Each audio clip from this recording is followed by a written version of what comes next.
Siapa saja sih yang bisa sombong itu, Mas? Jadi gini, orang itu dari punya sepeda terus punya motor, dia mulai muncul kesombongan. Dari punya motor menjadi punya mobil, tambah lagi kesombongan. Jadi dia terancam sebenarnya oleh kelemahan jiwa. Jadi setiap akses yang naik, akses yang berkembang, itu resikonya karena dia harus diwadahi oleh jiwa manusia yang lemah, maka eksesnya adalah kesombongan itu, keangkuhan. Jadi singkat kata, makin kita kaya, makin terancam untuk hancur oleh kesombongan. Dan ini bukan hanya soal kaya, makin pinter juga biasanya makin sombong, Mas. Jadi ada yang namanya kesombongan feodal, itu untuk orang-orang kaya. Ada kesombongan kuasa, itu orang tuh makin berkuasa, makin sombong, makin tidak tahu bagaimana berdiri sejajar dengan orang lain. Jadi kekuasaan menciptakan kesombongan, kekayaan menciptakan kesombongan. Dan saya ingin mengatakan poin yang sebenarnya bukan itu.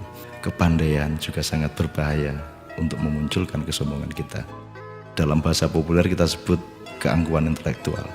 Tapi yang lebih berbahaya lagi, menjadi orang soleh, orang alim itu juga bisa menimbulkan kesombongan. Jadi banyak orang-orang yang beragama dengan tekun, salah satu hasilnya adalah dia sombong atas orang lain. Diam-diam selalu merasa lebih hebat dari orang lain, lebih masuk surga daripada orang lain, lebih diterima Allah oleh orang lain. Jadi teman-teman sekalian, sesungguhnya ajaran yang paling dahsyat keindahannya adalah ajaran mengenai tawadhu, ajaran mengenai kerendahan hati. Jadi orang sholat, orang beribadah itu adalah latihan untuk mencampakkan diri, bukan untuk mengunggul dan menegakkan diri. Mencampakkan diri di hadapan Allah. Kita bersujud-sujud tersungkur-sungkur supaya kita siap untuk berlaku rendah hati kepada siapapun.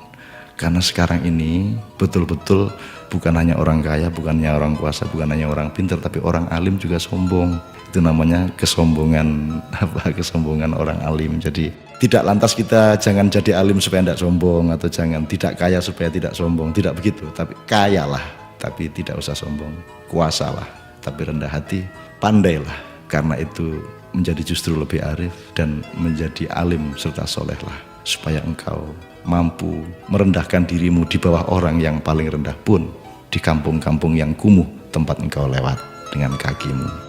Terima kasih.